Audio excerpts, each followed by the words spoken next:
Boston, 1770. A bitterly cold winter evening, King Street echoes with the sounds of a battle. Other residents start gathering when a British sentry smacks a native. Reinforcements arrive, backing up the youthful sentry. Then, someone rings the fire bell, pulling more people into the streets. The audience yells nasty remarks. They toss icy, pointy hunks and snowballs. Overrun and outnumbered, the men fix bayonets. Their breath misses the air. Everything is pandemonium, noise, and flying ice. And then, from the shadows, a shout. Fire!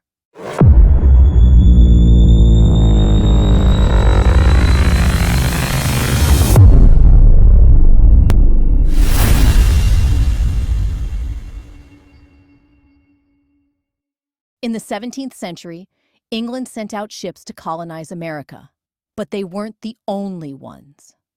Along with the Dutch, Swedish, and French, England battled expensive wars in the 18th century to defend their overseas acquisitions. Still, maintaining all those colonies and colonists cost money. A lot of money.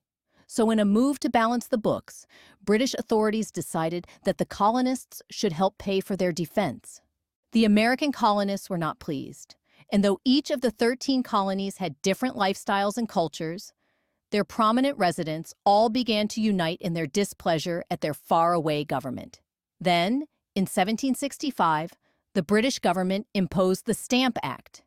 It required colonial paper goods to be printed on sheets made in London, marked with an official British stamp. This included newspapers, playing cards, legal documents.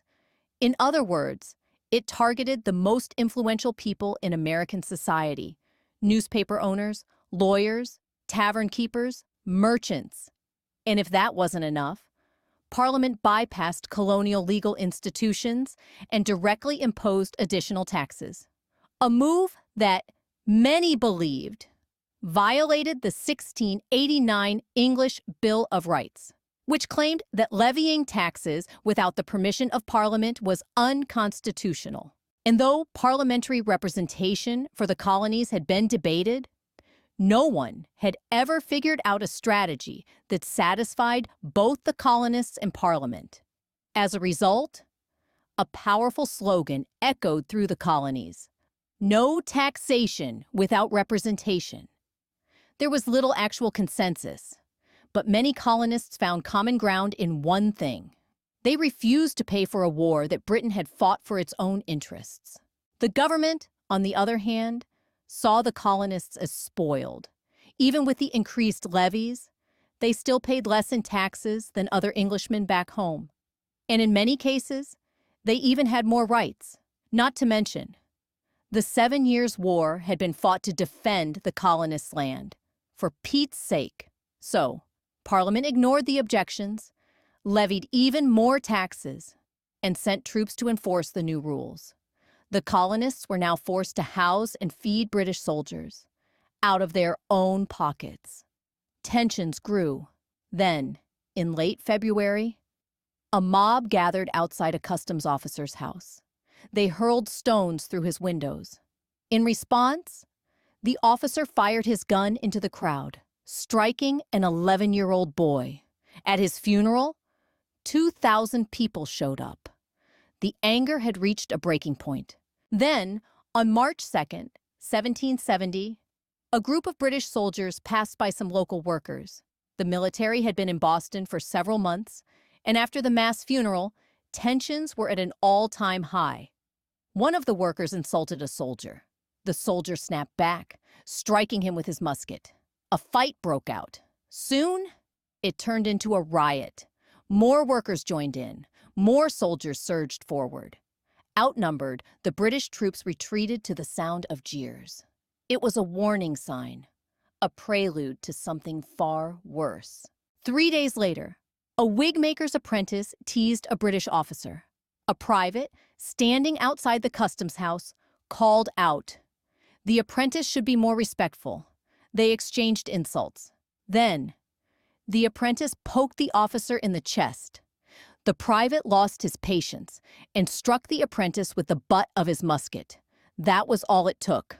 A mob began to form. The situation spiraled out of control. Someone struck the church bell, a signal of fire. Confused civilians rushed into the streets.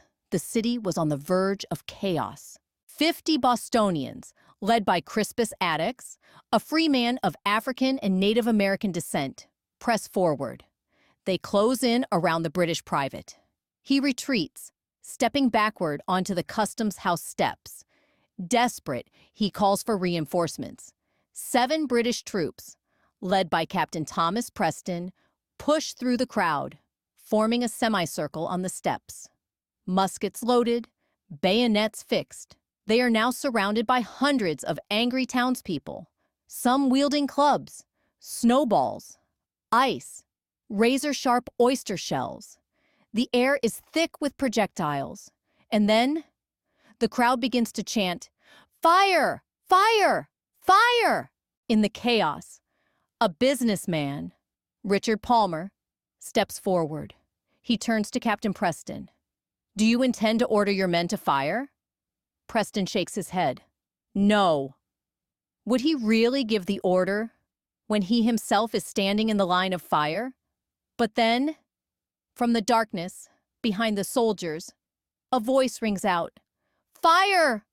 At that very moment, something strikes one of the soldiers. He stumbles, hits the ground, then scrambles back to his feet. And when he rises, he fires. A split second later, the others follow, one after another. A haphazard, chaotic volley of gunfire. "Cease fire!" Captain Preston's voice cuts through the smoke. The soldiers freeze, their hands tremble, muskets still raised. Hadn't he given the order? They glance at each other, their minds racing, slowly realizing the horrifying truth. In the snow before them, 3 civilians lay motionless, among them Crispus Attucks. 2 more would die before the night was over. The wounded gather near the customs house steps, moaning in pain. The mob recoils, staggering backward in shock. But the anger remains. It spreads. It erupts into the streets. Reinforcements arrive. Along with them, the governor. But the crowd is enraged. They surround the State House. Their voices a storm of fury. The governor steps onto the balcony. He raises his hands, calling for silence. Then he swears an oath. "If you disperse, I promise, there will be a proper inquiry." A trial, a tense pause. Then, slowly, the mob begins to break apart. But in the morning, Captain Preston and 8 British soldiers are arrested, and Boston is left with a question: was this truly murder? Despite the tragedy, the soldiers insist this was no deliberate act of murder. They were outnumbered, threatened, attacked for hours. But public opinion? It didn't care. In the days that followed, Boston became a battlefield of words, a war of propaganda. Paul Revere released a powerful engraving depicting British soldiers firing in perfect formation into a defenseless, peaceful crowd. The truth? Both sides told very different stories. Loyalists blamed the colonists, accusing them of ignoring British rule. Revolutionaries called it cold-blooded murder, an unprovoked attack meant to crush the spirit of liberty. Boston remained on edge. Clashes between locals and British soldiers became more frequent. And soon, the British made a decision. To keep the peace, they withdrew the entire 29th Regiment from Boston. But tensions still simmered. The governor delayed the trial, hoping time would cool the city's rage. It didn't. Boston was left with a difficult question. What should be done with the soldiers? What would justice look like? And most importantly, who would dare take their case? Boston found its answer. John Adams, a man who hated British taxation, a man who spoke out against the Stamp Act, but also a man who believed in the law. Adams knew this case could ruin him. Taking it meant defending the very soldiers the city wanted dead. His legal business? At risk. His reputation? at stake. But Adams believed in one thing above all else. Every man deserves a defense. So he made his choice. He would stand for the British soldiers and fight, not for them, but for justice. The trial begins. The courtroom is packed, floor to ceiling, all eyes fixed on John Adams. He steps forward and speaks to the jury. Look past your anger. See the truth. These men were surrounded, attacked by an armed mob. Would you not fight for your life? If Adams could prove one thing, that the soldiers were provoked, then this wasn't murder. It was manslaughter, a lesser charge. And so, the first witness takes the stand. The witness hesitates. Adams leans in. Tell the court, what were you carrying that night? A pause. Then, reluctantly, a sword. Gasps ripple through the courtroom. Adams presses further. And what did you intend to do with that sword? Another pause. Then, decapitate the soldiers. A stunned silence. Adams lets the words hang in the air. Then he turns to the jury. These men were not executioners. They were targets. One by one, more witnesses take the stand, each revealing the same truth. The soldiers were provoked. And then, a star witness steps forward. The prosecution calls a witness, a man who claims he saw Captain Preston give the order to fire. This could be devastating. If true, it proves premeditated murder. But then, John Adams strikes back. He calls his own witness, a man who stood right beside Preston that night, hand on his shoulder, and when the shots rang out, he swears Preston gave no order, none. The courtroom erupts. Adams has done it. He's planted doubt. The final witness swears Captain Preston never gave the order. He was standing in front of the soldiers. Two more witnesses step forward. They confirm the shout of "Fire!" did not come from Preston. The testimony is over. Now, time for the final argument. John Adams takes a deep breath.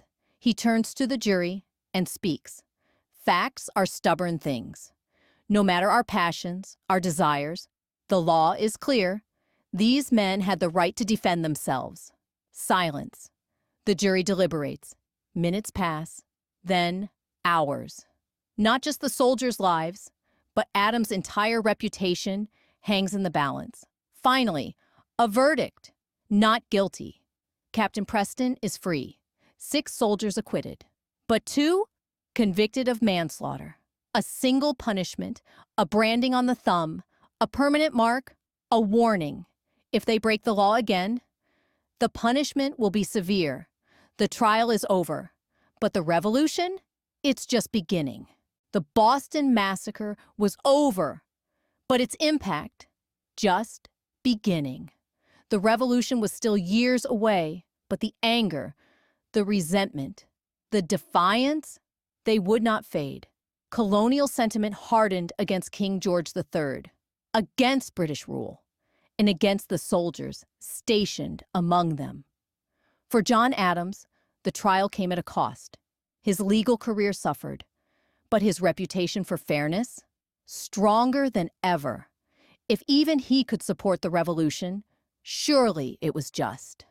Adams' voice became one of the most respected in the colonies. He helped draft the Declaration of Independence. He negotiated peace with Britain. He even secured naval support from France.